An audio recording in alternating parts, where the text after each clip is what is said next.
इस एनिमे की कहानी एक ऐसी कमजोर लड़के के ऊपर है जो कि समय के साथ ताकतवर बनता है।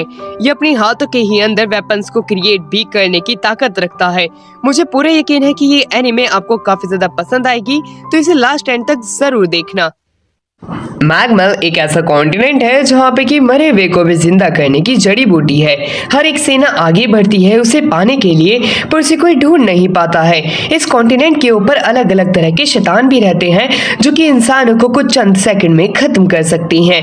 इसी प्रकार हमें उस कॉन्टिनेंट के अंदर कुछ नौजवानों को दिखाया जाता है। उन्हें लग रहा होता है कि इस कॉन्टिनेंट के ऊपर उन्हें जरूर कोई खजाना मिलेगा और वो अमीर बन जाएंगे रातों रात, पर ऐसा मुमकिन नहीं था। उनका सामना एक शैतान से हो जाता है। उन्हें अभी भी लग रहा था कि वो इस शैतान को खत्म कर सकते हैं क्योंकि वो हंटर्स हैं। वो उससे फाइट करने के लिए आगे बढ़ते हैं। हमें एक लड़के को दिखाया जाता है। वो लड़का इस कॉन्टिनेंट के अंदर किसी को ढूंढने के लिए आया था। उसे सामने लाशें दिखती हैं जो कि उन्हीं लोगों की थी जो कि इस कॉन्टिनेंट पे खोज करने आए थे खजाने की। वो उन्हें देख के समझ जाता है कि इन्हें रेस्क्यू करना है। वो लोग यानी कि जिंदा नहीं बच पाए थे उस दानव से। वो आगे बढ़ता है और उनकी लाशों को देखने लग जाता है। उस लड़के का नाम इन्यू होता है। इन्यू जो है वो एक एंगलर है जो कि रेस्क्यू करने का काम करता है। सिटी के अंदर हमें क्रिस नाम के एक लड़के को दिखाया जाता है। क्रिस काफी ज्यादा थका हुआ था। वो धीरे धीरे करके आगे बढ़ रहा था। अब हमें इन्यू को वापस से दिखाते हैं जो कि सोने जा रहा होता है। पर उसी दौरान एक लड़की आ जाती है और उसकी नींद हराम करते हुए कहती है कि बाहर काफी ज्यादा धूप निकली है, हमें घूमने जाना चाहिए। जिसपे इन्यू कहता है कि ये बात तुम्हें पता नहीं है कि आज के ही दिन सबसे ज्यादा लोग मरते हैं। ये कहते हुए वो बातों को पलटने लग जाता है। लड़की भी गुस्से में वहां से चली जाती है। क्रिस एक जगह के बाहर आता है। वो जगह उसे पता थी कि यहीं से वो अपने भाई को बचा सकता है। उस जगह की वो डोर बेल को बचा देता है। वही लड़की बाहर आती है जो कि इन्यू की फ्रेंड थी। क्रिस को देख के वो हैरान होती है, पर क्रिस दूसरी तरफ खांसते हुए गिर जाता है उसी जगह पे। वो बेहोश हो चुका था। उसे वो अंदर लेके जाती है। क्रिस जब अपनी आंखें खोलता है इन्यू उसके सामने था। इन्यू पूछता है कि तुम किस लिए आए हो। वो बताता है कि वो अपने भाई को बचाना चाहता है जो कि कॉन्टिनेंट में फंस चुका है। वो उसकी मदद चाहता है मैगमल के अंदर जाने के लिए, पर इन्यू साफ साफ इनकार कर देता है क्योंकि वो जितने पैसे दे रहा था वो काफी ज्यादा कम थे। पर वहीं क्रिस बताता है कि जब वो मर जाएगा तो वो इंश्योरेंस कंपनी से बात करके उसे काफी सारे पैसे दिलवा देगा, तो वो पैसे की चिंता ना करे, बस उसके भाई को बचा ले। उसी दौरान हमें उसी लड़की को दिखाया जाता है जो कि तरसती हुई निगाहों से देख रही होती है क्रिस को। इसलिए इन्यू जो होता है उसके टास्क को कंप्लीट करने के लिए मान जाता है। क्रिस भी काफी ज्यादा खुश था। वो अपने भाई की तस्वीर देखता है। उसे याद आता है कि कैसे उसके पेरेंट्स उसे ठीक करने के लिए उस कॉन्टिनेंट के ऊपर गए थे, ये सोचते हुए कि उन्हें वहां पे कोई ना कोई ऐसा फ्लावर मिल जाएगा जिससे कि वो अपने बच्चे को ठीक कर सकते हैं। उसके बड़े भाई ने वादा किया था कि वो उसे अगली बार अपने साथ कॉन्टिनेंट लेके जाएगा, पर जैसे ही वो आता है अपने कॉन्टिनेंट की एक्सपीडिशन से, वो रो रहा था। उसके पेरेंट्स उसके साथ नहीं थे। क्रिस पूरे तरीके से टूट चुका था। अब उसका जो बड़ा भाई था वो एक्सरसाइज करने लग चुका था। वो चाहता था कि वो जल्द से जल्द वापस से कॉन्टिनेंट पे जाए और उसके भाई को इसी प्रकार एडवेंचरर का एक लाइसेंस मिल जाता है। उस लाइसेंस की मदद से वो अपने ही जैसे कुछ लोगों को ढूंढता है और उनके साथ में वो मैगमल कॉन्टिनेंट के लिए निकल जाता है। वहीं क्रिस का जो बड़ा भाई है वो क्रिस से थोड़ा थोड़ा दूर होने लगा था, पर क्रिस को इससे कोई आपत्ति नहीं थी। पर जब से उसका भाई नहीं आया है उस एक्सपीडिशन से, तब से ही उसे उसकी चिंता खाए जा रही है। इन्यू जो होता है कहता है तुम चिंता मत करो, मैं तुम्हारे भाई को ढूंढ निकालूंगा, पर वो काफी दिनों से वहां पे है तो हमें पता नहीं है कि वो मरा है या जिंदा है। फिर भी वो निकल जाता है उसके भाई को ढूंढने के लिए। वो एक हेलीकॉप्टर का इस्तेमाल करता है और मैगमल कॉन्टिनेंट के लिए निकल जाता है। वहीं पे क्रिस यही सोच रहा था कि बस उसका भाई सुरक्षित रहे। अब हमारा सीन शिफ्ट होता है। अब हमें उसी लड़की को दिखाया जाता है जो कि एक कमरे में बैठती है और वहां से इन्यू की मदद करने की बात करती है। अब वो मैगमल कॉन्टिनेंट के अंदर पहुंच चुके थे। हेलीकॉप्टर से जाना मना था और भी ज्यादा अंदर, तो एक हॉर्स की मदद लेते हैं। उसकी मदद से वो धीरे धीरे करके आगे बढ़ने लग जाते हैं। क्रिस का भाई एक एडवेंचरर था जो कि इन्यू से काफी ज्यादा अलग था। इन्यू एक एंगलर है जिसका की काम है लोगों को रेस्क्यू करना और मैगमल कॉन्टिनेंट के अंदर से उन्हें सुरक्षित बाहर निकालना। एंगलर का वर्क काफी ज्यादा अच्छा होता है। इन्यू उसे ये सब बता रहा होता है। अब वहीं दूसरी तरफ वो क्रिस के साथ में अपनी जर्नी शुरू कर देता है। वो मैगमल कॉन्टिनेंट के काफी ज्यादा अंदर पहुंचते जा रहे थे। जिस जगह से उन्होंने घोड़े को पीछे छोड़ दिया था, यहाँ से खतरा काफी ज्यादा बढ़ चुका था। इन्यू जो होता है उसे अपने साथ में रहने के लिए कहता है और साथ में ही लड़की को आसपास की जगहों पे नजर बनाने के लिए कहता है कि खतरा उन्हें जल्द ही पता चल जाएगा। उसी दौरान वो क्रिस से पूछता है कि उसका जो भाई है यहाँ पे क्या ढूंढने के लिए आया था, जिसपे वो बताता है कि उसकी तबीयत काफी ज्यादा खराब रहती है, इसलिए उनके पेरेंट्स को उसके भाई को लगा था कि अगर वो टीयर ऑफ पोना को ढूंढ लेंगे तो शायद से उसकी जो तबीयत है वो काफी ज्यादा ठीक हो जाएगी, क्योंकि उसकी मदद से उसकी स्ट्रेंथ काफी ज्यादा बढ़ जाएगी। पर इन्यू बताता है कि वो लोगों के मरने पे ही खिलता है। ये बात सुन के क्रिस काफी ज्यादा हैरान हो चुका था। वो लोग इस पे और बात नहीं करते हैं। क्रिस अब थक चुका था क्योंकि वो काफी ज्यादा चल चुका था। वो ये बात इन्यू को बताता है और थोड़ा आराम करने के लिए कहता है, पर इन्यू उसकी बात नहीं सुनता है और वो खुद से बात करते हुए उस लड़की से कहता है कि हमें इस लड़के की मदद करनी होगी, वरना हमारा ये जो एडवेंचर है ये यहीं पे रुक जाएगा। जिसके ऊपर वो लड़की कहती है तुम चिंता मत करो, जिसका कि नाम जीरो होता है। वो उसे एक फ्रूट दे देती है। उस फ्रूट की मदद से वो जो क्रिस है उसकी एजिलिटी और मोबिलिटी काफी ज्यादा बढ़ जाएगी और उसका स्टेमिना भी इंक्रीज हो जाएगा, जिससे कि वो और देर चल सकता है। धीरे धीरे करके वो उस कॉन्टिनेंट के अंदर एक लड़की को देखते हैं जिसके ऊपर एक इंसेक्ट बैठा था। क्रिस कहता है कि हमें उसे बचाना चाहिए, वो इधर उधर घूम रहा है। इन्यू कहता है ये सिर्फ एक ट्रैप है, तुम इसके अंदर मत फंस जाना। वो एक स्टोन को उठा के उसकी तरफ फेंकता है। अंदर से काफी सारे इंसेक्ट निकलते हैं और स्टोन के आसपास घूमने लग जाते हैं। वो यही चाल चलते हैं। वो एक इंसान को पकड़ लेते हैं और उसे अपने जाल में फंसाते हुए और भी लोगों को पकड़ते हैं और उन्हें वो खा जाते हैं। इस प्रकार के इंसेक्ट से उन्हें सावधान रहना चाहिए। उसी दौरान इन्यू जो होता है एक लाइट की मदद से उस इंसेक्ट को खत्म कर देता है। वो इंसान जो कि उनके ट्रैप में फंस गया था वो हंसते हुए मर जाता है। इस प्रकार इन्यू ने एक और अच्छा काम कर दिया था। अब वो धीरे धीरे करके आगे बढ़ते हैं। क्रिस के भाई की लोकेशन जीपीएस से उसकी लोकेशन पता चल चुकी थी। वो अब उसे ढूंढने लग जाते हैं। आसपास की जगह पे वो उसे मिल तो जाता है पर सामने काफी ज्यादा बर्ड्स थे। इसी वजह से वो वहां पे क्रिस को एक जगह पे छिपने के लिए कहता है और खुद उन बर्ड्स का मुकाबला करने जाता है। उसे वो हिलने से इनकार कर देता है। उसी दौरान हमें दिखाया जाता है कि कैसे इन्यू उन बर्ड्स को मारने के लिए निकल जाता है। वो उसी ही लाइट का इस्तेमाल करता है और काफी सारी चीजों को थिन एयर के अंदर से बनाते हुए उन बर्ड्स को खत्म करने लग जाता है। पर उसी दौरान हमें दिखाया जाता है कि कैसे क्रिस को उसका बड़ा भाई मिल जाता है जो कि फ्रूट्स को कलेक्ट कर रहा था। क्रिस का बड़ा भाई उसे देख के हैरान होता है और वो उसे कहता है कि तुम आखिरकार इस डरावनी जगह पे क्यों आए थे, यहाँ पे कितने ज्यादा खतरनाक शैतान है, तुम्हें ये भी नहीं मालूम है। उसी दौरान इन्यू ने काफी सारे बर्ड्स को खत्म कर दिया होता है। क्रिस अपने बड़े भाई को यहाँ से चलने के लिए कहता है, पर क्रिस का बड़ा भाई कहता है कि तुम टीयर ऑफ पोना को नहीं देखना चाहते हो, तुम अपनी दाईं ओर देखो, वहाँ पे बहुत सारी हड्डियों के ऊपर वो फूल खिल रहा होता है। वो उसकी तरफ बढ़ता चला जाता है। वो वहाँ पे इंसानों की और जानवरों की हड्डियां देख के काफी ज्यादा डर चुका था। उसका बड़ा भाई उसके पीछे आते हुए कहता है कि ये बात सच है कि इंसानों की लाशों के ऊपर खिलता है। ये बात कहने के बाद में वो एक वहां से शार्प बून को उठाता और अपने भाई को मार देता है। वो कहता है कि इंसान की मुझे हड्डियों की जरूरत थी और तुम यहाँ पे आ गए हो मेरे छोटे भाई। मैं यहाँ पे इसीलिए ही लोगों को लाता था जिससे कि मैं इस फूल को उगा सकूं और इसकी मदद से ताकतवर बन सकूं। और उसे वो तोड़ लेता है। पर तभी वहां पे इन्यू आ जाता है। इन्यू ये देख के हैरान था कि क्रिस की बॉडी जो है वहां पे धीरे धीरे करके लाइफलेस होने लग जाती है। क्रिस का बड़ा भाई कहता है कि तुम कौन हो, तुम यहाँ पे क्या कर रहे हो।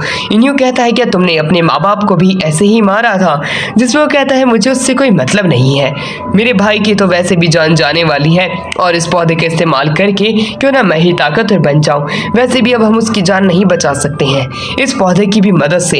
ये बात सच थी, इन्यू भी ये जानता था, पर उसे ठीक करने की कोशिश करता है क्योंकि उसे अपने बड़े भाई से काफी ज्यादा प्यार था। उसका ये भाई बात सुनते ही कहता है मुझे इससे मतलब नहीं है, वो वैसे भी मरने वाला था, मरते मरते आखिरकार उसने कुछ अच्छा काम तो किया मेरे लिए। ये बात सुनते ही इन्यू को और भी ज्यादा गुस्सा आने लग जाता है। क्रिस का छोटा भाई कहता है कि मेरे बड़े भाई को मत मारना, जरूर वो भी पहले ही की तरह एक और व्यक्ति की तरह उस इंसेक्ट के काबू में होगा, इसलिए वो इतना बुरा काम कर रहा है। वो बुरा नहीं है, वो काफी ज्यादा अच्छा है। ये कहते हुए वो अपने माँ बाप से मिलते हुए वहां से गुजर जाता है। ये देख के इन्यू काफी ज्यादा हैरान था कि मरते हुए भी ये अपने भाई को दोष नहीं दे रहा है। उसका बड़ा भाई तो अभी भी यही सोच रहा था कि अच्छा हुआ, पर इन्यू तभी उसके मुंह पे एक मुक्का मारकर वो दूर जाके गिरता है। उसे अभी भी समझ में नहीं आया कि उसका भाई अपनी जान उसके लिए त्यागने के लिए भी तैयार था। वो उसे यहाँ पे सिर्फ बचाने के लिए आया था और जब वो यहाँ पे आया तब उसे अपने भाई से ये चीज मिली। वहीं दूसरी तरफ उसके भाई को काफी ज्यादा गुस्सा आ चुका था, इसलिए वो उस फ्रूट को खा लेता है और वो अब इन्यू से फाइट करने लग जाता है। उसकी स्ट्रेंथ काफी ज्यादा बढ़ चुकी थी, पर इन्यू अपनी जगह पे से खड़ा होता है और आगे बढ़ने लगता है। वो आगे चलते चलते जाता है और क्रिस के बड़े भाई को एक मुक्के की मारता है। वो मुक्का इतना ज्यादा जोर का था कि वो 10 फीट दूर जाके गिरता है, जब तक कि क्रिस के भाई को समझ में आता है कि जिससे वो लड़ रहा है वो एक एंगलर है। जब तक काफी ज्यादा देर हो चुकी थी, इन्यू काफी ज्यादा गुस्से में था क्योंकि उसने अपने छोटे भाई को मारा है। इन्यू के एक ही अटैक से उस जगह पे वो मारा जाता है। इन्यू वहां से जाते जाते क्रिस की ग्रेव भी वहां पे बना के जाता है और वो जब जीरो के पास में बैठता है तो कहता है, जीरो मुझे काफी ज्यादा अच्छा लगता है जब भी मैं तुम्हारे पास में होता हूँ। अब हमारा सीन शिफ्ट होता है और अब हमें एक लेबोरेटरी को दिखाया जाता है। उस लेबोरेटरी के अंदर काफी सारे साइंटिस्ट बात करने लग जाते हैं। अगर हमारा ये प्रयोग सक्सेसफुल होता है तब हम इंसानियत को ही बदल के रख देंगे। हमारा ये प्रयोग सक्सेसफुल होना चाहिए, चाहे कुछ भी क्यों ना हो जाए। पर तभी जब वो साइंटिस्ट आपस में बात कर रही होती हैं, उन्हें एक वार्निंग मिलती है कि यहाँ पे काफी सारे हॉर्न बियर आ चुके होते हैं। उनकी लेबोरेटरी के बाहर हमें हॉर्न बियर्स को दिखाया जाता है जो कि उन्हें घेर लेते हैं। इसी के साथ में हमारा सीन यहाँ से कट होता है। अब हमारा सीन शिफ्ट होके जाता है इन्यू के ऊपर। इन्यू एक छोटा सा बच्चा होता है जो कि मैग्मल कॉन्टिनेंट के ऊपर भाग रहा था। वो काफी ज्यादा डरा हुआ था, पर एक परछाई सफेद कलर की उसके सामने आती है। वो अपना हाथ आगे करती है और इन्यू की मदद करने का वादा करती है। इन्यू भी उसकी तरफ देख के अट्रैक्ट होने लग जाता है। उसी दौरान उसकी आंखें खुलती है और उसे पता चलता है कि वो जो इतनी देर से देख रहा था जो भी चीज, वो सिर्फ उसका एक बुरा सपना था। उसकी आंखों के सामने जीरो बैठी हुई होती है जो कि उसे कहती है कि यार चलो हम बाहर चलते हैं, घूमने का वक्त हो चुका है। उसी दौरान हमारा सीन शिफ्ट होता है। एक ब्लॉन्ड ही गर्ल जो होती है वो इन्यू की शॉप को ढूंढ रही होती है। इन्यू की शॉप उसे मिल जाती है। उसे याद आता है कि उसके पिता ने उसे बताया था कि अगर कभी भी वो मुसीबत में फंस जाए तो वो इस एड्रेस पे जाके मदद मांग सकती है। अब वही चीज हो रही है, इसलिए वो अब डोरबेल बजा देती है। सामने जीरो आके उसे पिक करती है। लड़की उसे पसंद नहीं आती, पर वो लड़की बताती है कि यहाँ पे वो मदद मांगने आई है, इसलिए वो उसे अंदर लेके आती है, उसका पीछा करने को कहती है। अब वो लड़की अंदर आ चुकी थी, उसके सामने इन्यू बैठा था। वो उससे मदद मांगती है कि उसके फादर फंस चुके हैं और उन्हें मैग्मल कॉन्टिनेंट से बाहर निकालना है। वो पोलर स्टार नाम की एक लेबोरेटरी के लिए वर्क करते हैं। ये नाम सुनते ही इन्यू कहता है कि वो जो रिसर्च फैकल्टी है उनके पास खुद की एक रेस्क्यू टीम है, क्यों ना वही लोग वहां पे जाए, इसमें मेरी जरूरत नहीं है। जिसके ऊपर वो लड़की बताती है कि ऐसा नहीं हो सकता है, मेरे फादर ने कहा था कि अगर वो कभी भी मुसीबत में फंसते हैं तो यहाँ पे आके मदद मांग सकती है और इन्हीं ही लोगों के ऊपर वो भरोसा कर सकती है। ये कहने के बाद में वो उसे उसके फादर को बचाने के लिए प्लीज करने लग जाती है। इन्यू नहीं जाना चाहता था, जिसके ऊपर वो उस लड़की उसे बताती है कि उसे लगा था कि ये स्विंग की जगह है, उसके फादर ने कहा था कि ये व्यक्ति उसकी जरूर मदद करेगा। जिसके ऊपर अब इन्यू को वो दृश्य याद आने लग जाता है, उसके मास्टर के साथ में वही परछाई जो कि सफेद कलर की होती है, वो इन्यू की तरफ हाथ बढ़ाने लग जाती है। तो वो उसकी इस रिक्वेस्ट को एक्सेप्ट कर लेता है, ये कहते हुए कि तुम जिसको ढूंढ रही हो वो तो नहीं है, पर वो तब भी उसकी मदद करने के लिए तैयार है। ये लड़की बात सुन के हैरान थी कि ये स्विंग नहीं है तो ये मदद कैसे कर सकता है। जिसके ऊपर इन्यू कहता है तुम उसकी चिंता मत करो। अब वो लोग निकल जाते हैं।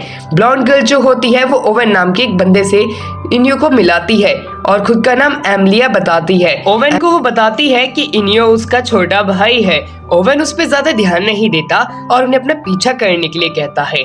अब वो एक बड़े से हेलीकॉप्टर के अंदर बैठते हैं और वहाँ से निकल जाते हैं। इन्यू हैरान था कि वो उसे अपना भाई क्यों बता रही है, जिसपे एमलिया बताती है कि वो ये थोड़ी बता सकती है कि वो एक एंगलर को अपने साथ लेके आई है।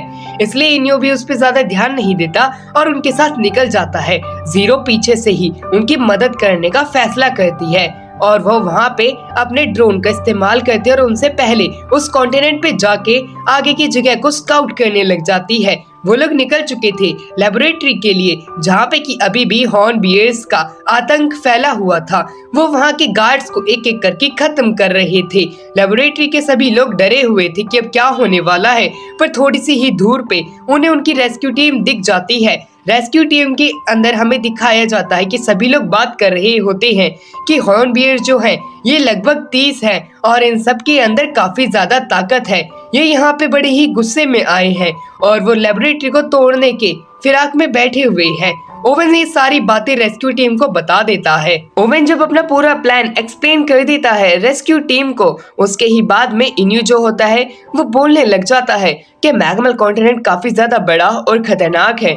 यहाँ पे हमेशा लाखों में लोग आते हैं पर आधे से ज्यादा लोग मारे जाते हैं और कुछ चंद ही लोग यहाँ से निकल पाते हैं।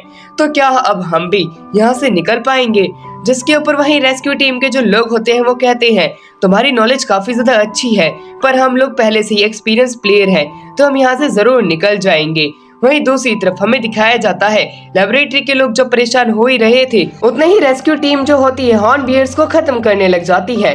अब इन्यू जो होता है वो ओवन से कहता है ओवन मैं यहाँ पे एक चीज समझ पा रहा हूँ, ये जो हॉर्नबियर्स है ये लेबोरेटरी पे अटैक जरूर किसी न किसी वजह से ही कर रहे हैं। जिसके ऊपर ओवन कहता है ऐसी कोई वजह नहीं है, ये यहाँ पे काफी ज्यादा गुस्से में आए हैं, ये अपना वर्चस्व दिखाना चाहते हैं कि जंगल में इनका ही राज है इसलिए हम इन्हें खत्म कर रहे हैं। इन्यू का शक कभी भी खत्म नहीं हुआ होता है, वो जानता है दाल में जरूर कुछ न कुछ काला है। वो इधर उधर देखने लग जाता है।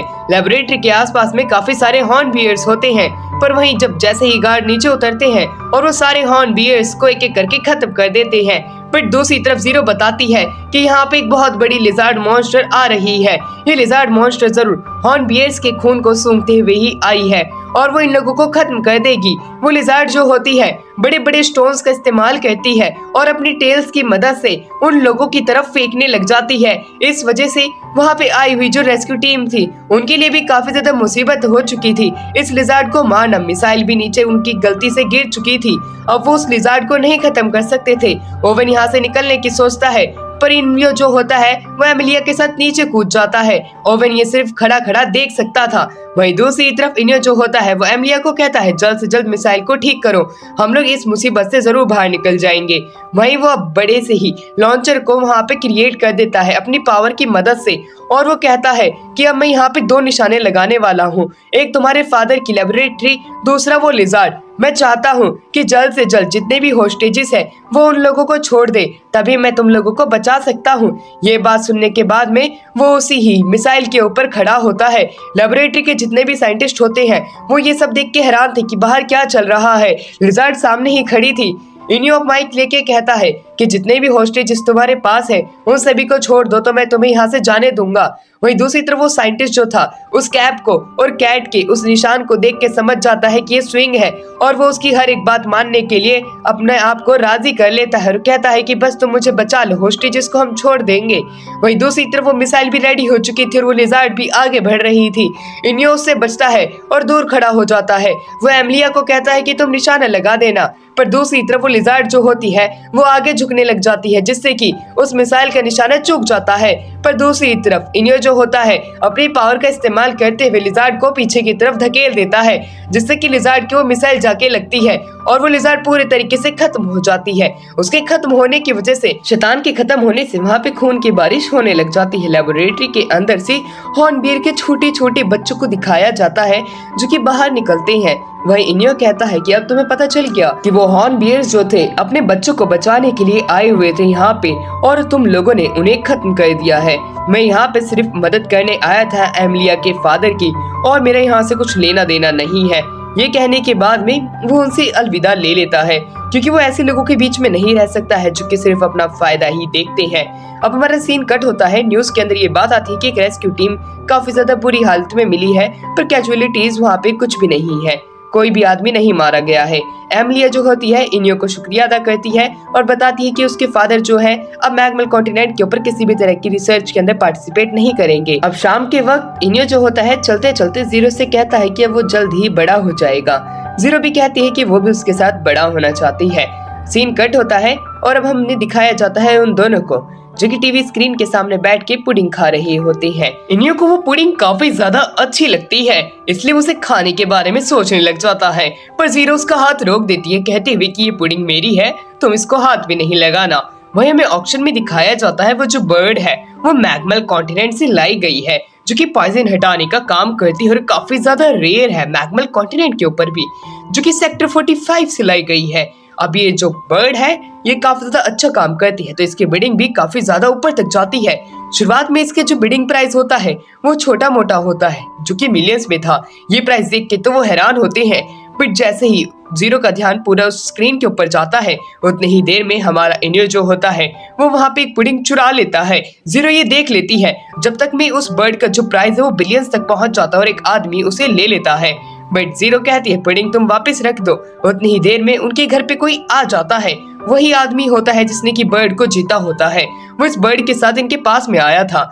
वो अपना नाम मिस्टर डेसम बताता है। मिस्टर डेसम जो होते हैं वो यहाँ पे इसलिए आए होते हैं कि वो इनसे मदद मांग सके। वो बताते हैं कि वो अपने कुछ दोस्तों को सेक्टर 45 से बचाना चाहते हैं, जिसमें कि वो मदद चाहते हैं इनियो की, और इस बर्ड की मदद से वो पॉइजन को उनके ऊपर से हटा सकते हैं। इनियो जो होता है वो कहता है सेक्टर 45 के अंदर कोई ज्यादा समय तक नहीं जी सकता है। क्या आपको पूरा यकीन है कि आपके जो दोस्त हैं वो जिंदा होंगे? क्या वो सुरक्षित होंगे? क्या हम उन्हें बचाने सही तो जा रहे हैं? जिसके ऊपर वो आदमी कहता है कि वो दोस्त मेरी लाइफ के जरूरी हिस्से थे, मैं उनको इस प्रकार से नहीं खो सकता हूँ। मैं चाहता हूँ कि मैं उन्हें जिंदा देखूं, इसलिए मैंने इतने पैसे कमाए हैं, इसलिए मैंने इस बर्ड को खरीदा है उस ऑक्शन से। तो मैं चाहता हूँ कि इनियो तुम मेरा साथ दो और मेरे दोस्तों को बचाने में मेरी मदद करो। वो मेरे दोस्त हैं जिन्हें कि मैं बचपन से जानता था। उनके साथ में मैं मैग्मल कॉन्टिनेंट के ऊपर खेला करता था। उनके साथ रोजाना के तौर पे दिन बिताना मेरी एक आदत सी बन चुकी थी और उनके साथ में खेलना कूदना यही सब मैं चाहता था। पर जब से एक दिन मैंने उन्हें खोया था और इन लोगों को मैं बचा नहीं पाया था, जब से ही मुझे काफी ज्यादा उनके लिए बुरा लगता है। ये बात सुन के इनियो जो होता है कहता है तो ठीक है, हम उन्हें बचाने तो जा सकते हैं, पर आपको हमें पूरी बात बतानी होगी।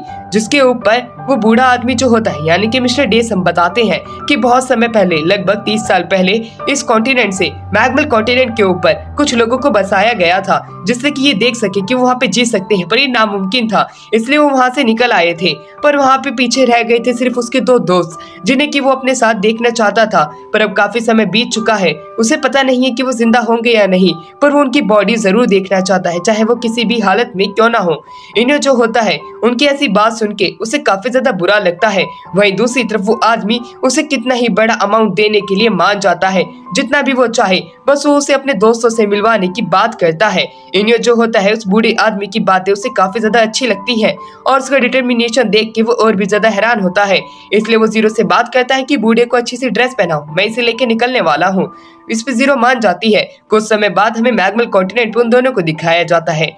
मिस्टर डेसम कहते हैं कि ये जगह मुझे मेरे बचपन की याद दिलाती है, मैं यहाँ पे बड़ा हुआ हूँ, मुझे ये चीजें काफी ज्यादा अच्छी लगती है इस कॉन्टिनेंट पे रहना। वहीं पे इनियो जो होता है कहता है यहाँ पे डेंजर चीजें भी काफी ज्यादा है, क्योंकि अभी हम सेक्टर 45 में है, तो आपको मेरे साथ ही रहना होगा। वो आगे चलने के लिए कहता है। यहाँ पे काफी ज्यादा शांति होती है, इसलिए वो धीरे धीरे करके आगे बढ़ते हैं। जीरो बताती है कि यहाँ पे मॉन्स्टर्स आने वाले हैं, उन्हें जल्द से जल्द आगे निकलना पड़ेगा। इनियो जो होता है इस बात के लिए मान जाता है। वो बूढ़े आदमी यानी कि डेसम को लेता है और आगे चलने लग जाता है। आगे काफी ज्यादा अच्छी सीनरी होती है, पर वहाँ पे काफी ज्यादा शांति भी थी, जो कि सेक्टर 45 के लिए नहीं होनी चाहिए थी। इसलिए वो डेसम को पीछे रुकने को कहता है और आगे जाता है कुछ फ्लावर्स को तोड़ने के लिए। पर जैसे उन फ्लावर्स के पास में पहुंचता है, वहाँ पे काफी सारी रूट्स उसके ऊपर अटैक कर देती है, जिनको वो अपनी लाइट की मदद से हरा देता है। काफी सारी गन्स को क्रिएट करते हुए उसके ऊपर फायर करता है। वो रूट्स तो खत्म हो जाती है, पर वहाँ से एक मोथ बड़ी सी बाहर निकल के आती है, जो कि उसके ऊपर अटैक करने लग जाती है। वहीं पे इनियो जो होता है बड़ी मुश्किल से उसके अटैक से बचता है, पर वो मोथ जो होती है उसे अपने जाल में फंसाने लग जाती है। वापस से इनियो अपने हाथ का इस्तेमाल करता है, मोथ को पकड़ लेता है और उसे दूर फेंक देता है। अब वहीं पे पड़े हुए काफी सारे जो फ्लावर्स होते हैं पॉइजनस, इनियो उन्हें उठा लेता है और उस पिजन को खिला देता है। उस पिजन को वो फ्लावर काफी ज्यादा टेस्टी लगते हैं। इनियो कहता है यहाँ पे काफी सारी चीजें हैं जो कि मैग्मल के कॉन्टिनेंट को पसंद आती है, तो काफी सारी चीजों पे हमें ध्यान देना होगा। धीरे धीरे करके वो आगे बढ़ने लग जाते हैं। वो अब उस कॉन्टिनेंट के अंदर काफी ज्यादा आ चुके थे, यानी कि सेक्टर 45 के अंदर। सेक्टर 45 के अंदर कुछ पेड़ों पे निशान बने हुए थे, जो कि अभी भी डेसम को याद होते हैं। डेसम अपने बचपन के अंदर अपने दोस्तों के साथ ये निशान बनाया करता था, जिससे कि वो घर वापस लौट सके। वो एक केव के पास में आ चुके थे। उस केव को देख के इनियो जो होता है वो जीरो को बताता है केव के अंदर जाओ और बाकी की जगहों का पता लगाओ, कहीं आसपास में कोई डेंजर तो नहीं है। जीरो निकल जाती है। डेसम को याद आता है कि कैसे बचपन के अंदर वो अपने पेट का इस्तेमाल करते थे। एक बर्तन के अंदर अपने पेट को डाल के एक दूसरे से फाइट किया करते थे। उनमें से कौन सा पेट उनका ज्यादा ताकतवर है, ये चीज देखने के लिए सेक्टर 45 के अंदर एक दिन ऐसा पॉइजन फैला कि उसके जो दोस्त हैं उस पॉइजन की चपेट में आ गए और मारे गए। अभी तक उसे उस चीज का बुरा लगता है क्योंकि वो अपने दोस्तों को नहीं बता पाया, ना ही उनके पेरेंट्स को, वरना क्या पता वो उन लोगों को अभी भी बचा सकता था। वहीं दूसरी तरफ इनियो जो होता है अब वहां से उन्हें चलने के लिए कहता है। मॉन्स्टर्स वहां पे धीरे धीरे करके आगे बढ़ रहे थे। उस मॉन्स्टर को देख के एक पल के लिए डेसम को ऐसा एहसास होता है कि वही उसके दोस्त है और ये चीज उसे फ्लैशबैक में ले जाती है। एकदम से वो मॉन्स्टर उस पे अटैक करता है। इनियो उसे बचा तो लेता है। वहीं दूसरी तरफ डेसम कहता है कि मैं हूँ तुम्हारा दोस्त डेसम, तुम जाग जाओ, तुम ये क्या कर रहे हो। पर मिस्टर डेसम को ये बात नहीं पता थी, पॉइजन की वजह से वो मॉन्स्टर बन चुके हैं। उनको आजाद कराना काफी ज्यादा मुश्किल है, उन्हें ह्यूमन फॉर्म में नहीं लाया जा सकता है। ये मॉन्स्टर उसी के ही दोस्त है। उसे जब ये बात पता चलती है वो काफी ज्यादा टूट जाता है, पर अभी भी उसे विश्वास था कि वो अपने दोस्तों को बचा सकता है। इनियो कहता है हमें इन्हें खत्म करना ही होगा, चाहे कुछ भी क्यों ना हो जाए, इन्हें बचाना मुश्किल है। जिसके ऊपर डेसम कहते हैं उस पिजन का मैं इस्तेमाल करूंगा जिससे कि मैंने उस ऑक्शन में जीता था, मैं इनके पॉइजन को हटा दूंगा। वो उस पिजन को लेने तो जाता है और वहीं उसके दोस्त अभी भी एक दूसरे से फाइट कर रहे होते हैं। इनियो बताता है कि इस पिजन की वजह से तुम उन्हें बचा तो लोगे, पर अब ये मॉन्स्टर बन चुके हैं। इनका शरीर जब ह्यूमन फॉर्म में आएगा तब ये जिंदा नहीं बच पाएंगे। मिस्टर डेसम काफी ज्यादा बुरा फील करने लग जाते हैं अपने दोस्तों के लिए। उनके बीच में जाते और कहते हैं कि तुम मुझे भूल गए, मैं तुम्हारा दोस्त डेसम हूँ। उसे देख के उन्हें कुछ कुछ चीजें याद आने लग जाती है जब वो ह्यूमन हुआ करते थे और वो उसे पहचान जाते हैं कि वो उसके ही दोस्त है। इनियो जो होता है इस तरह की चीज देख के खुद भी हैरान था कि ये मॉन्स्टर अभी भी खुद की ह्यूमन ब्रेन को अभी भी सेन रख पा रही है। वो ये चीज देख के काफी ज्यादा खुश था, पर मिस्टर डेसम के लिए उसे बुरा लगता है कि वो अपने दोस्तों को कभी भी बचा नहीं पाएंगे। मिस्टर डेसम जो होते हैं इनियो की मदद चाहते थे, पर वो उससे पहले खुद इनके साथ में कुछ टाइम स्पेंड करने की सोचते हैं और पुरानी बातों को याद करते हुए वो याद करने लग जाते हैं कि पहले के दिन कितने ज्यादा अच्छे हुआ करते थे जब हम बच्चे हुआ करते थे, पर अब हम धीरे धीरे करके बड़े हो चुके हैं। वो उन्हें वापस जाने के लिए कह देता है। अब वो उनकी लाइफ के बीच में कभी भी नहीं आएगा, वो अपनी लाइफ जी सकते हैं। इनियो जो होता है मिस्टर डेसम को चलने के लिए कहता है क्योंकि अब वो अपने दोस्तों से मिल चुके हैं और अब काफी ज्यादा समय भी हो चुका है। अगर वो ज्यादा समय तक यहाँ रहेंगे तो वो मारे जाएंगे। डेसम जो होते हैं वो इनियो की इस चीज के लिए काफी ज्यादा खुश था कि वो उसे यहाँ तक लेके आया था। वो पिजन को आजाद कर देता है और डेसम कहता है कि तुम्हारे पैसे तुम्हारे बैंक अकाउंट में जल्द ही पहुंच जाएंगे। उसके बाद में वो अपने दोस्तों को टाटा बाय बाय कहता है और अपने वर्ल्ड में निकल जाता है। न्यूज के अंदर अब हमें दिखाया जाता है मिस्टर डेसम अनाउंस करते हैं कि जितने भी लोग हैं जिन्हें मैगमल कॉन्टिनेंट की वजह से अपने माता पिता या बच्चों को खोना पड़ा या घर खोना पड़ा, हम उन्हें घर देंगे, खाने को खाना देंगे और एक फ्री की पुडिंग फैक्ट्री खोलेंगे। ये बात सुन के न्यूज रिपोर्टर पूछते हैं आखिरकार पुडिंग फैक्ट्री ही क्यों, जिसपे वो कहता है कि मेरे किसी चाहने वाले को पुडिंग फैक्ट्री काफी ज्यादा पसंद है। यानी कि वो बात कर रहे होते हैं इनियो की। इनियो जो होता है ये न्यूज देख के काफी ज्यादा खुश था, पर जीरो कहती है कि तुम बस 20 दिन में एक ही बार पुडिंग खा सकते हो, मैं तुम्हें ज्यादा पुडिंग भी खाने नहीं दूंगी। जिसके ऊपर इनियो का फेस बन जाता है। वो कहता है कि आखिरकार तुम मेरे साथ ऐसा क्यों कर रही हो। अब हमारा सीन यहाँ से शिफ्ट होता है। अगले दिन अब हमें दिखाया जाता है इन दोनों को जो कि मार्केट के अंदर घूम रही होती हैं।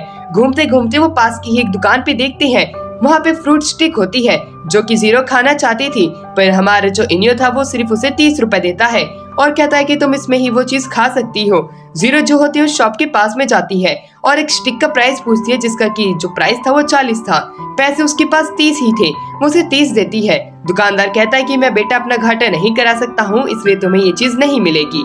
जिसके ऊपर जीरो कहती है तुम उसकी चिंता मत करो, जो तुम्हारा नेक्स्ट कस्टमर है वो तुम्हें 10 रुपए फालतू और देगा, बस तुम मुझे ये स्टिक दे दो। उसकी ये बात सुन के दुकानदार खुद भी हैरान था, पर वो देखना चाहता था कि इस लड़की को इतना भरोसा क्यों है। वो उसे वो फ्रूट स्टिक दे देता है। जैसे ही वो उसे वो फ्रूट स्टिक देता है इनियो का भी मन करता है इसे खाने का, इसलिए वो शॉपकीपर के पास जाता है, उसका प्राइस पूछता है। शॉपकीपर उसका प्राइस उसे 50 बताता है, बल्कि जो उसका एक्चुअल प्राइस वो 40 था, पर इनियो को पूरे 50 रुपीज देने पड़ते हैं। दुकानदार का घाटा नहीं होता है और जीरो को भी वो स्टिक मिल जाती है। दूर खड़े कुछ लोग एक लड़की को घेरे हुए थे। उस लड़की का नाम होता है बेलेना स्टारलिया। वो लड़की जो होती है दिखने में काफी ज्यादा खूबसूरत थी। वहाँ पे हमें ये बात पता चलती है कि मैगमल कॉन्टिनेंट पे 8 बार जा चुकी है। ये ऑर्फन बच्चों का साथ देती है। इस बार बेलेना जो होती है यहाँ पे ये अनाउंस करने आई थी कि वो अपनी 9th टाइम भी एडवेंचर के लिए जा रही है और इस एडवेंचर से जितने भी रुपए उन्हें मिलेंगे वो उसकी मदद से ऑर्फन्स के लिए और भी न्यू स्कूल्स का जुगाड़ करेंगे, जिससे कि वो पढ़ सके और आगे बढ़ सके। वो चाहती है कि जितने भी ऑर्फन लोग हैं वो अपनी एक अच्छी लाइफ जिए। आसपास के लोग जितने भी उसकी ये स्पीच सुन रहे थे वो रोने लग जाते हैं, उसके लिए वो तालियां बजाते हैं, उसे गॉडेस की तरह प्रेज करते हैं। जिसके ऊपर हमारा इनियो कहता है कि ये वैसी नहीं है जैसा ये दिखाती है, तुम इसके ऊपर ध्यान मत दो। जीरो उसकी ये बात सुन के हैरान थी, क्योंकि इनियो जो होता है किसी भी इस तरह इंसान के ऊपर कोई भी कमेंट पास नहीं करता है। रात के समय अब वो बेलेना के ऊपर काफी ज्यादा रिसर्च करती है। उसे ये बात पता चलती कि बेलेना जितनी बार भी मैग्मल कॉन्टिनेंट के ऊपर जाती है और पैसे मिलते हैं उसे वो ऑर्फनेज को सपोर्ट करती है और काफी सारे ऑर्फनेज खुद भी चलाती है। ये बात जान के वो सोच में पड़ जाती है कि आखिरकार इनियो ने ऐसा क्यों बोला इस लड़की के लिए जो कि ऑर्फनेज रन करती है, जो कि गरीब बच्चों को पढ़ाने का काम करती है। जरूर इनियो ने कुछ सोच समझ के ही ये बात बोली होगी। वो उसकी ऑर्फनेज पे अपने ड्रोन को भेजती है। आसपास के सभी बच्चे काफी ज्यादा खुश होते हैं, पर दूसरी तरफ एक लड़की काफी ज्यादा उदास बैठी हुई होती है फ्लावर्स के पास में। उस लड़की को देख के जीरो को अपने पास्ट के बारे में याद आने लग जाता है, जब वो कभी अकेले खुद भी रहा करती थी। पर दूसरी तरफ बेलेना उसके पास में आती है।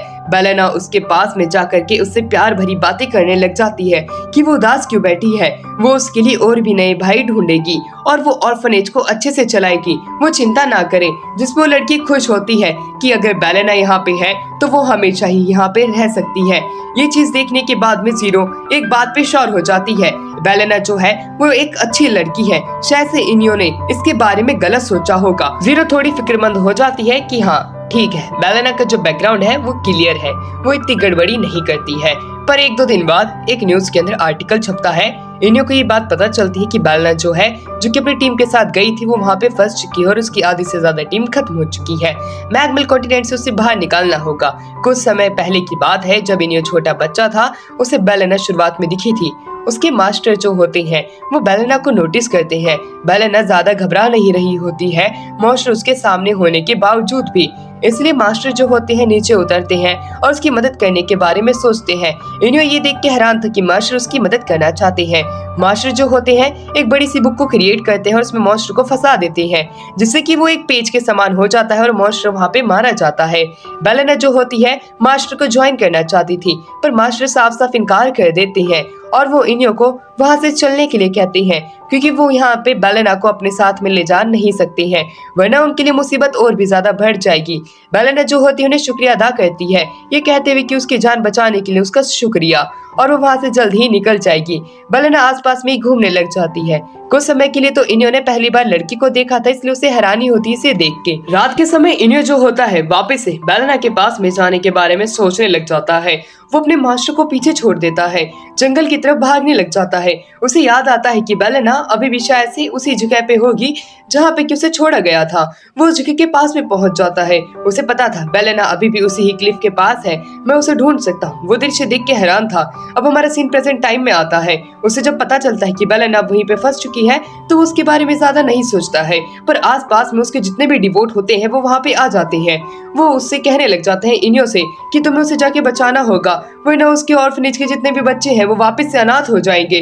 जिसके ऊपर इनियो साफ साफ इनकार कर देता है, ये कहते हुए वो तुम्हारी गॉडेस है, वो खुद को खुद बचा सकती है। अगर तुमने उसे देवी का स्थान दे रखा है तो वो खुद को बचा लेगी, इसमें मेरा जाने का कोई भी मतलब नहीं बनता है। जिससे कि लोगों को उसके ऊपर गुस्सा आने लग जाता है। हर एक आदमी उसके ऊपर चिल्लाने लग जाता है, ये कहते हुए कि आखिरकार तुम कैसी बातें कर रही हो, तुम्हें उसे बचाने जाना चाहिए, तुम ऐसा नहीं कर सकते हो। वो सभी लोग इसके ऊपर चढ़ने लग जाते हैं।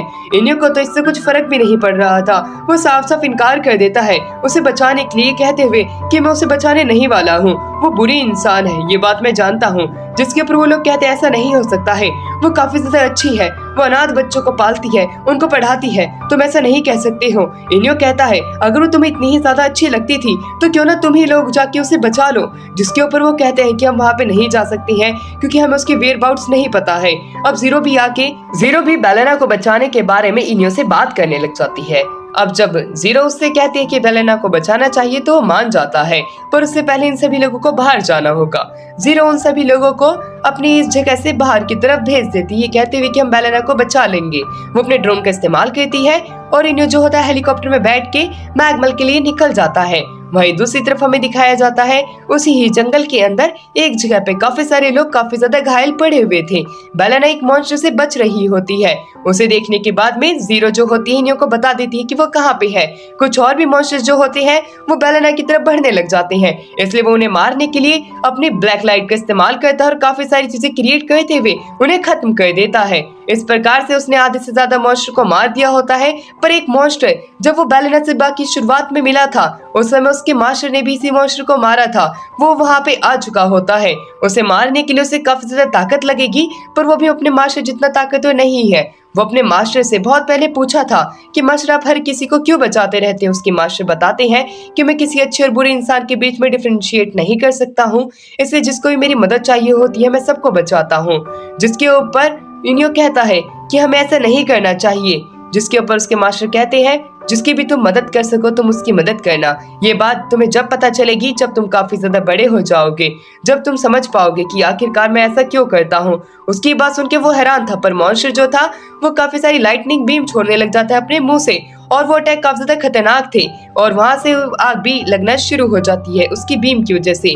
अब जो इनियो होता है वो उस मॉन्स्टर को मारने के लिए अपने सबसे ताकतवर स्पेल का इस्तेमाल करता है और एक एक्स को क्रिएट करते हुए उसके ऊपर अटैक करने लग जाता है, जिसकी वजह से वो उस मॉन्स्टर को भगा सके। उसके मास्टर ने उसे बताया था कि अगर तुम कभी भी लोगों को बचा रहे होते हो तो वो तुम्हारी सबसे बड़ी ताकत होती है। अभी तक इनियो जो होता है अपने मास्टर की उस बात को समझ नहीं पाया होता है।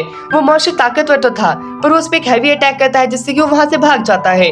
जंगल के अंदर आग न लग जाए इसलिए वो आसपास के जितने भी पेड़ होते हैं उन सभी को काट के रख देता है, जिससे कि आग ज्यादा दूर तक ना फैले और वो जितने भी आग लगे हुए पेड़ होते हैं बीच मैदान में गिर जाते हैं।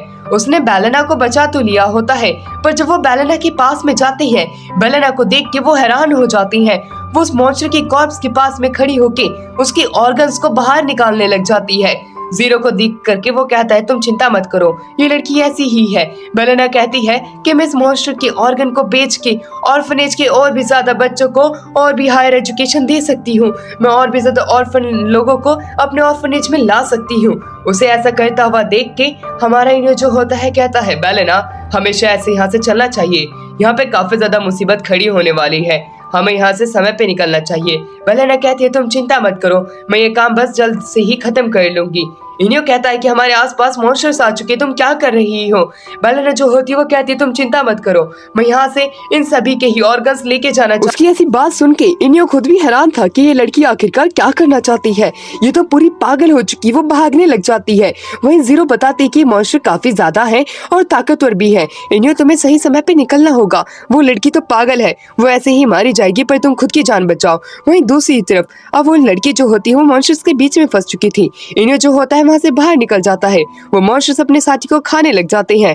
ऑर्फन के अंदर हमें ये बात पता चलती है कि बेलेना जो होती है वो मर चुकी है। वो अपने 10th एक्सपीडिशन पे गई होती है मैग्मल कॉन्टिनेंट के अंदर। वही ऑर्फन लड़की रो रही होती है पौधों के पास में बैठ करके, इसलिए जीरो अपने रोबोट को वहाँ भेजती है और उससे थोड़ा बहुत प्यार करती है और एक डॉल दे देती है, जिससे कि वो चुप हो जाती है। अगले दिन मार्केट के अंदर हमें दिखाया जाता है कि कैसे वो दोनों घूम रही होती है। वही फ्रूट स्टिक वाला जो शॉपकीपर होता है वो उनको देखता है और उनको अपने पास में बुलाता है और उन्हें एक एक अपनी तरफ से ट्रीट देता है, क्योंकि वो दोनों बच्चे ही उसे काफी ज्यादा प्यारे लगते हैं। इनियो और जीरो जो होते हैं वो मार्केट घूमने लग जाते हैं। इधर से उधर थोड़ी देर चलने के बाद में हमारा सीन कट होता है, मैग्मल कॉन्टिनेंट के ऊपर आता है, जहाँ पे कुछ लोग अपनी किस्मत बनाने गए थे। कुछ ऐसे लोग जो कि अपनी इस जिंदगी से काफी ज्यादा बोर हो चुके होते हैं। पर न्यू कॉन्टिनेंट के ऊपर खतरे भी उतने ही है, आधे से ज्यादा लोग मारे जाते हैं। उसी जगह पे हमें एक बूढ़े आदमी को दिखाया जाता है जो कि उस कॉन्टिनेंट के ऊपर आया हुआ था, पर वो जोर जोर से चिल्ला रहा होता है क्योंकि वो अब मरने वाला था। वो मैग्मल कॉन्टिनेंट की एक जगह में फंसा हुआ था, उसका आधा शरीर जमीन के अंदर घुसा हुआ था। वो डर रहा था कि उसकी मौत कहाँ से आने वाली है, पर तभी जब वो ऊपर देखता है तब एक बहुत बड़ा कार्निवोरस टर्टल उसके ऊपर आ चुका था। वो टर्टल की तरफ जब पीछे मुड़ के देखता ही है उसकी गर्दन चटक जाती है और उस कार्निवोरस के मुंह से राल टपकने लग जाती है। आदमी समझ चुका था कि अब उसकी मौत पक्का है, वो भी इसी के ही पेट में। पर क्यों ना मैं थोड़ी देर अपनी जिंदगी के बारे में ही एक दो किस्से सुना दूं। उस टर्टल को तो कुछ फर्क नहीं पड़ता, पर वो आदमी जो होता है थोड़ी कोशिश करता है इधर से बाहर निकलने की। जब वो नहीं निकल पाता तो वो फ्लैशबैक के अंदर आ जाता है। वो अपनी कहानी बताता है कि सिटी के अंदर उसके पास में एक बहुत बड़ी शॉप थी, जिसके अंदर वो तरह तरह की चीजें रखा करता था जो कि लोगों की मदद आया करती थी। पर उसकी किस्मत जब खराब होती है जब डैन डैन के पास में कुछ ग्राहक आते हैं, कुछ ऐसे ग्राहक जो कि उसकी जिंदगी को इतना ज्यादा बदल देंगे कि उसे मौत भी प्यारी लगने लगेगी। वो लोग और कोई नहीं होते बल्कि इनो और जीरो होते हैं। इनो और जीरो जो होते हैं वो डैन डैन की शॉप में बाप और बेटी बन के आते हैं, क्योंकि यहाँ पे उनको इस प्रकार डिस्काउंट मिल जाएगा। वो आसपास की जगहों को देखने लग जाते हैं, तब उन्हें बहुत ही ज्यादा महंगी एक डिश देखने को मिलती है जो कि वो अपने साथ घर ले जाना चाहते थे। इसलिए जीरो पूछती है कि इतनी महंगी चीज अब हम पापा कैसे लेके जाएंगे। तो इनो कहता है तुम चिंता मत करो, हम इस दुकान के ओल्ड ग्राहक हैं तो हमें जरूर यहाँ पे डिस्काउंट मिल जाएगा। डैन डैन उन्हें डिस्काउंट तो देना नहीं चाहता था, पर अब उसे डिस्काउंट देना पड़ेगा उसके इतनी सारी बात कहने के बाद में। पर उतनी ही देर में इनो जो होता है आसपास से और भी सामान ढूंढने लग जाता है। दुकानदार कहता है इतनी सारी चीजों पे मैं तुम्हें डिस्काउंट कैसे दूंगा, ये वैसे ही काफी ज्यादा महंगी हो चुकी है। जिसके ऊपर इनो बताता है ये जो ग्रेनेड है ये बिना रिंग के भी फट जाएगा, इसलिए मैं तुम्हें 1000 रुपए दे सकता हूँ, जिसकी की कीमत 4000 थी। ये बात सुनते ही उस दुकानदार का दिमाग खराब हो जाता है। वो कहता है कि तुम्हें इतना ज्यादा डिस्काउंट क्यों चाहिए, तुम तो मेरी दुकान को ही लूट लोगे। इनियो बताता है कि तुम इसकी चिंता मत करो, तुम्हारे पास ये जो सामान है ये काफी ज्यादा बेकार है, अगर मैं ये नहीं लूंगा तो तुम्हारी दुकान वैसे भी बर्बाद ही होने वाली है। इसकी इस तरह की बातें सुनकर दुकानदार का दिमाग चकरा जाता है। उतनी ही देर में इनियो उस बॉम्ब को फोड़ के दिखाता है जो कि सच में ही बेकार हो चुका था। दुकानदार ये बात सोच के हैरान था कि उसके पास में बेकार चीजें क्या कर रही हैं, पर अब वो इनियो को मना नहीं कर सकता था। इसलिए अब इनियो जो होता है समय समय पे आता और दुकानदार को अलग अलग चीजें बता के वहाँ से काफी ज्यादा डिस्काउंट लेके जाया करता था। इसी वजह से दुकानदार काफी ज्यादा गुस्से में रहता था इन दोनों की वजह से, क्योंकि इनियो जब भी आता जब ही उसकी दुकान को वो लूट के लेके जाता था। पर वो इस बार सोच लेता है मैं इस बार ऐसा नहीं होने दूंगा। वो A ग्रेड का माल अपनी दुकान में ला के रखता है और कहता है इस बार शिकायत का कोई मौका ही नहीं दूंगा।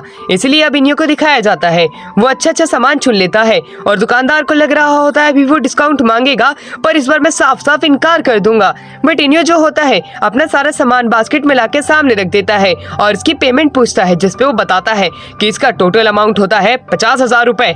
उसकी ये बात सुनते ही इनियो को हैरान नहीं होता और वो उसे पूरे 50,000 रुपए के लिए अपना कार्ड दे देता है। वही दुकानदार को लग रहा था कि ये इस बार डिस्काउंट मांगेगा, वो उसने कैमरे भी लगा के रखे हुए थे, पर वो उसे जब अपना कार्ड देता है ये देख के वो हैरान था कि आखिरकार ये क्या हुआ। मैंने तो सोचा था ये डिस्काउंट मांगेगा, पर ये तो डिस्काउंट मांग ही नहीं रहा है, मेरी इतनी मेहनत क्यों फालतू में बेकार गई। वो इस बात को लेकर काफी ज्यादा दुखी हो रहा था, पर ये चीज उसे अच्छी लगती है कि अब इनियो जो है उससे कभी डिस्काउंट नहीं मांगेगा। इसलिए वो उसके कार्ड से पेमेंट ले लेता है। बाहर जाते हुए उस दुकानदार की शॉप का जो बोर्ड होता है वो गलती से जीरो के ऊपर गिरने वाला था। जीरो अपने पास से एक टोमेटो केचप बाहर निकालती है और खुद के सर पे खुद ही फोड़ लेती है, जिससे कि ऐसा लगता है जैसे कि उसके सर से खून निकल रहा है। उस बोर्ड की वजह से वो मारी गई है। बाप बेटी एक दूसरे से अलविदा करते हुए दिखाई देते हैं। आसपास के लोग ये देख के हैरान थे। इनियो अब उससे डिस्काउंट मांगता है और दुकानदार को डिस्काउंट देना पड़ता है।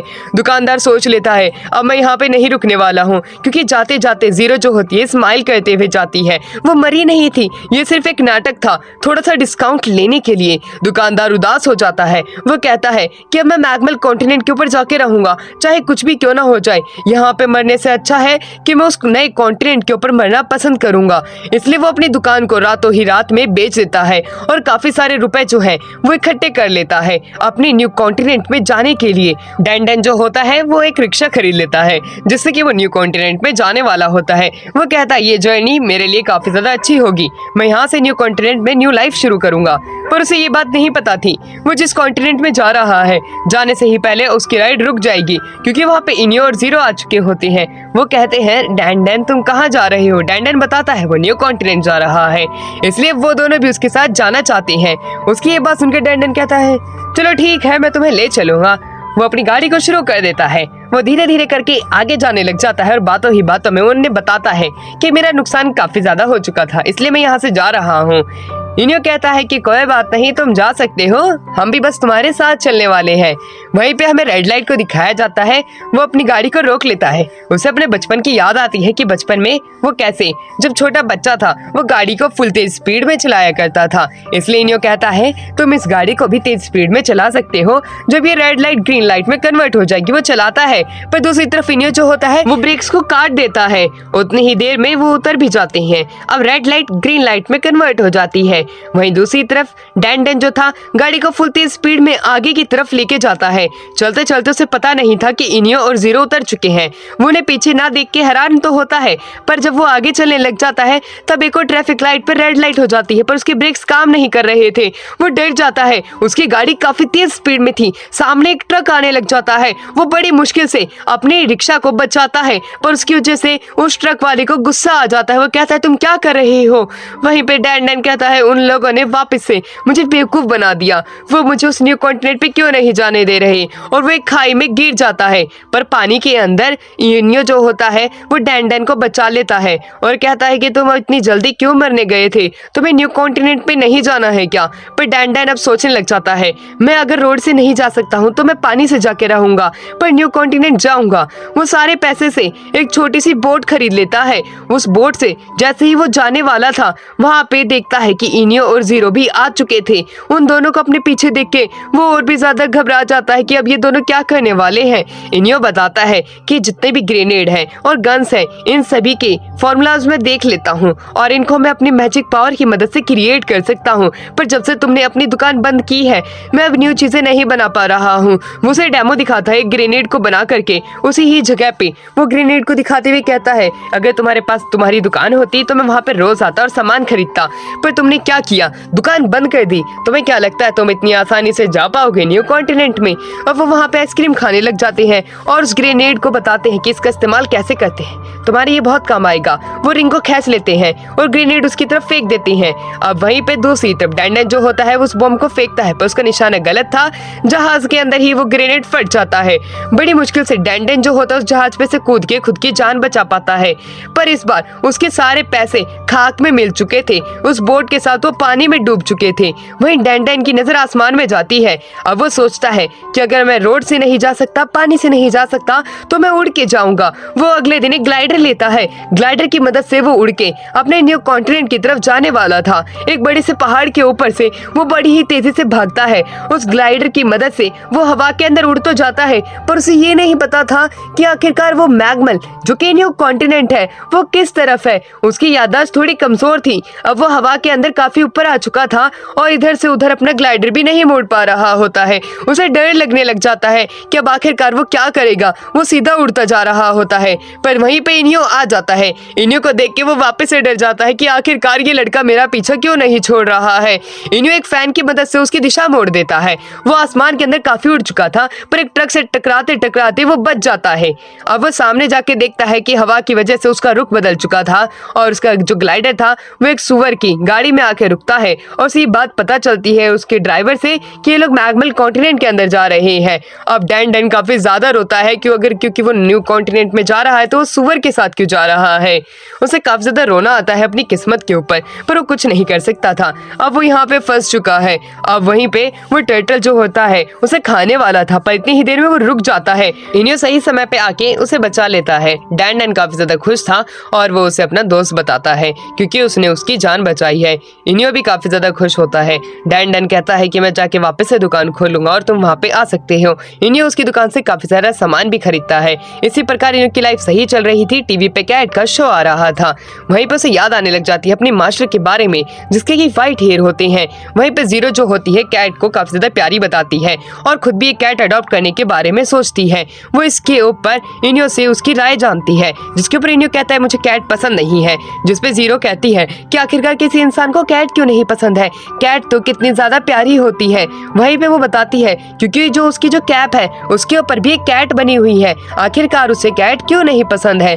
जिसके ऊपर इनियो बताता है जो भी तुम सोच रही हो वो गलतफहमी है। ये जो कैट होती है ये काफी ज्यादा डरावनी है।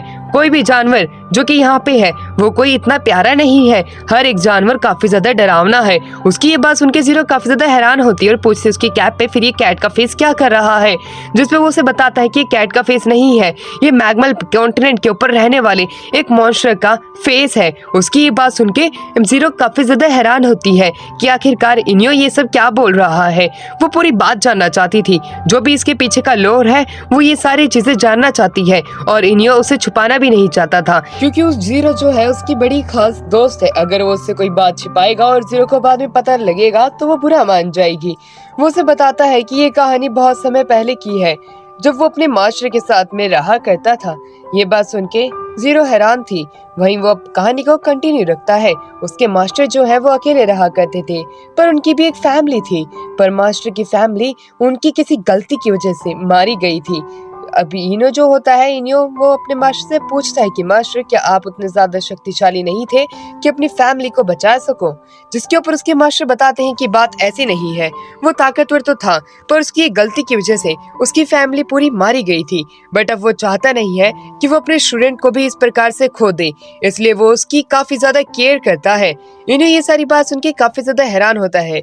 उसके मास्टर जो थे रात के समय काफी ज्यादा भावुक हो चुके थे, पर उसके मास्टर कहते हैं कि इन्यो तुम्हें और भी ज्यादा ताकतवर बनना होगा अगर तुम अपने चाहने वालों को सुरक्षित रखना चाहते हो इस दुनिया के अंदर।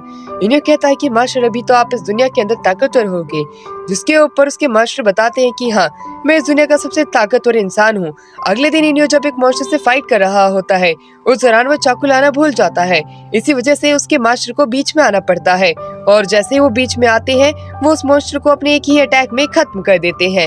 इन्यो को काफी ज्यादा गुस्सा आता है क्योंकि मास्टर जो होते हैं कभी भी उसे इन्यो चाहता था कि उसके मास्टर उस पे थोड़ा भरोसा दिखाए और उसकी पावर्स पे बिलीव करे और उसे मॉन्स्टर को अकेले हंट करने दे, बट शायद से उसका मास्टर ये नहीं चाहता। वो कहते हैं कि मैं अपने आप देख लूंगा कि कब तुम्हें मॉन्स्टर को हंट करना है, और वहाँ से निकल जाते हैं। अगले दिन इन्यो जो था गुस्से गुस्से में जंगल के अंदर जाने लग जाता है। मैग्मल कॉन्टिनेंट के अंदर चलते चलते उसे इंसानों की लाश दिखाई पड़ती है। सभी इंसान एक एक करके मरे हुए पड़े थे, लाशों का ढेर था। उसी दौरान उसे वहाँ पे एक इंसान के पास में एक ऐसा जानवर दिखाई पड़ता है जो कि मॉन्स्टर जैसा लग रहा होता है। देखने में तो वो बिल्ली की तरह था। वो उसे काफी ज्यादा क्यूट लगता है, इसलिए वो उसे खुद के साथ घर पे ले जाने के बारे में सोचता है। उसकी तरफ वो हाथ बढ़ाता है, वो काफी ज्यादा अच्छा लग रहा होता है, इसलिए वो उसे अपने साथ ले भी आता है। इसी प्रकार वहाँ पे मास्टर को भी इस मॉन्स्टर पेट के बारे में पता चल जाता है, बट वो इन्यो को रोकता नहीं है। इन्यो के साथ में उस मॉन्स्टर पेट के साथ काफी दिन वो बिताने लग जाता है और अब वो उसका नाम टोटा रखता है। टोटा के साथ उसे बिताते हुए काफी सारे दिन बीत जाते हैं। मास्टर जो होते हैं वो कहते हैं क्यों ना तुम टोटा के लिए कुछ गिफ्ट्स भी बना लो। इन्यो जो होता है वो अब टोटा के साथ में काफी ज्यादा टाइम स्पेंड करने लग चुका था। मास्टर भी उसे कुछ नहीं कहते हैं क्योंकि उसे भी कंपेनियन की जरूरत पड़ेगी, और दूसरी तरफ वो अब एक किटन जैसा बैच बनाने लग जाता है। उसी दौरान इन्यो का खून उसके हाथ से निकलने लग जाता है। वो खून के निशान बैच पे गिरता है, इसलिए मास्टर उस खून को अपने जूते से ढक देते हैं, जिससे कि वो जो पेट है उस खून को सूंघ न सके। ऐसा होते हुए दिखाया जाता है। उसी के ही बाद में मास्टर जो होते हैं इन्यो को और भी ज्यादा बैच बनाने के लिए कहते हैं, और वो खुद बाद में नाइफ लेके खुद भी काफी सारे बैच बनाते हैं। 2 बैच जो होते हैं वो एक कैप के ऊपर लगाते हैं। एक बैच को वो टोटा को पहना देते हैं, एक बैच वो खुद रख लेते हैं, और 2 बैच जो होते हैं कैप के साथ में इन्यो को गिफ्ट में दे देते हैं। 3 बैच का इस्तेमाल हो चुका था, चौथे बैच को वो अपने केप पे लगा लेते हैं, जो कि नेक के पास में रखते हैं। ये चीज देख के इन्यो भी काफी ज्यादा खुश था कि उसके मास्टर ने उसकी दी हुई चीज लगाई। वहीं पे जीरो पूछती है फिर आगे क्या हुआ? अभी तुम्हारी कैप पे 3 जो है ये बैच मेरे को देखने को मिल रहे हैं, जिसके ऊपर इन्यो बताता है मेरी बस तुम कहानी सुनती जाओ। जीरो बताता है काफी दिन हमारे अच्छे बीतते हैं। मैंने टोटा को काफी सारी ऐसी चीजें सिखाई थी जो कि हर कोई अपने पेट को सिखाता है। स्टिक को पकड़ना, कमांड को मानना, इधर से उधर कूदना, पानी के अंदर तैरना, यहाँ तक कि मैंने उसे खाना खाना भी सिखाया था। टोटा के साथ में उसके दिन काफी ज्यादा अच्छे बीत रहे होते हैं क्योंकि मास्टर के अलावा उसे अब एक और साथी मिल चुका होता है। टोटा को काफी सारी चीजें सिखा भी चुका होता है। टोटा उसकी अब हर एक बात मानने लग चुका था और वो साथ में भी कई बार हंट पे भी जाया करते थे। इसी प्रकार एक दिन जब वो जंगल के अंदर खेल रहे होते हैं, वहाँ पे हमें टोटा को दिखाया जाता है। वो जंगल के अंदर काफी आ चुका था। मास्टर जो होते हैं उनका पीछा कर रहे होते हैं कि आखिरकार ये दोनों क्या कर रहे हैं छिप करके। वहीं पे हमें दिखाते हैं कि इन्यो जो होता है वो एक इंसान को देखता है। इन्यो जो होता है उस इंसान को जाके बचाने की कोशिश करता है पर वो एक ट्रैप में फंस चुका था। उस ट्रैप के पास में अब टोटा जाने लग जाता है। इनियो पूछता है कि आखिरकार तुम इधर आके कैसे फंस गए हो, जिसमें वो कहता है कि मुझे भी नहीं पता, बस तुम मुझे आजाद कर दो, मैं इस ट्रैप में काफी देर से फंसा हुआ हूँ। इनियो को ये बात पता थी, मैग्मल कॉन्टिनेंट के ऊपर जो कोई भी आता है वो यहाँ पे हंट के लिए आता है, इसलिए वो उसकी ही पास में रखे हुए बैग को देखने लग जाता है। कहीं उसके अंदर ये किसी तरह के एनिमल को तो लेके नहीं जा रहा है, क्योंकि यहाँ पे काफी ज्यादा एनिमल ट्रैफिकिंग होती है। वो नहीं चाहता है कि यहाँ के मॉन्स्टर पेट को इतना ज्यादा नुकसान हो। वो एक बर्ड को देखता है जो कि रेयर थी, वो उसे आजाद कर देता है। उस इंसान को गुस्सा आता है और वो गन से उसके ऊपर पॉइंट कर देता है और उसे मारने की धमकी देता है अगर वो उसे आजाद नहीं करेगा तो। वहीं दूसरी तरफ टोटा जो होता है उसके ब्लड को लिक कर लेता है। इनियो जो होता है कहता है तुम मेरे गन से कुछ भी नहीं बिगाड़ सकते हो, तुमने अगर पेट को चुराने की कोशिश की थी तो तुम्हें इसका हिसाब यहीं पे ऐसे ही चुकता करना पड़ेगा। पर टोटा एक बड़े से मॉन्स्टर में बदल जाता है और वो उस इंसान को अपने हाथ की वजह से ही फेंक देता है। ये सारी चीजें जो होती है इनियो सुन रही होती है। इनियो काफी ज्यादा हैरान थी कि आखिरकार टोटा एकदम से ही मॉन्स्टर में कैसे कन्वर्ट हो सकता है और वो पूरी कहानी जानना चाहती थी। अब वो इसके अंदर काफी ज्यादा इंटरेस्ट ले रही होती है। इनियो जो होता है उसे बताने लग जाता है कि जितने भी मॉन्स्टर हैं वहाँ के, वो मॉन्स्टर ही है, चाहे वो छोटा हो चाहे वो बड़ा हो, वो सभी एक मॉन्स्टर है, वो किसी के सगे नहीं हो सकते हैं, हमें उन्हें खत्म ही करना होगा। इनियो कंटिन्यू रखता है अपनी कहानी को। जैसे ही टोटा उस पर अटैक करने वाला था, मास्टर ने उसे बचा लिया होता है। मास्टर कहते हैं जैसे ही किसी का भी ब्लड लीक करते हैं तब वो उसकी आदी हो जाते हैं, इसी वजह से ही मैंने तुम्हें रोका था, पर कोई बात नहीं, अब हमें यहाँ पे एक फैसला करना होगा, हमें इसे मारना पड़ेगा। अब वहाँ पे इनियो चाहता तो नहीं था कि मास्टर इसे खत्म करे, पर वो कुछ कर भी नहीं सकता था। इनियो के मास्टर जो होते हैं अपनी पावर की मदद से एक स्वॉर्ड को क्रिएट कर लेते हैं और उसे खत्म करने के लिए जाने लग जाते हैं, बट उससे पहले ही इनियो उसे रोक देता है, ये कहते हुए कि मास्टर टोटा मेरा पेट है, मैं ही इसे खत्म करूंगा क्योंकि मेरी ही वजह से ये ऐसा हुआ है। इसलिए वो खुद आगे जाता है उससे फाइट करने के लिए। स्वॉर्ड की मदद से वो एक दो बार तो उसके अटैक को डॉज कर लेता है, बट टोटा को अटैक को बार बार डॉज करना उसके लिए मुश्किल हो रहा था। वो दूर जाके गिरता है, बट वो वापस से खड़ा हो उठता है और वो वापस से उसके पास में जाता है, अपने स्वॉर्ड को दूर फेंकता है।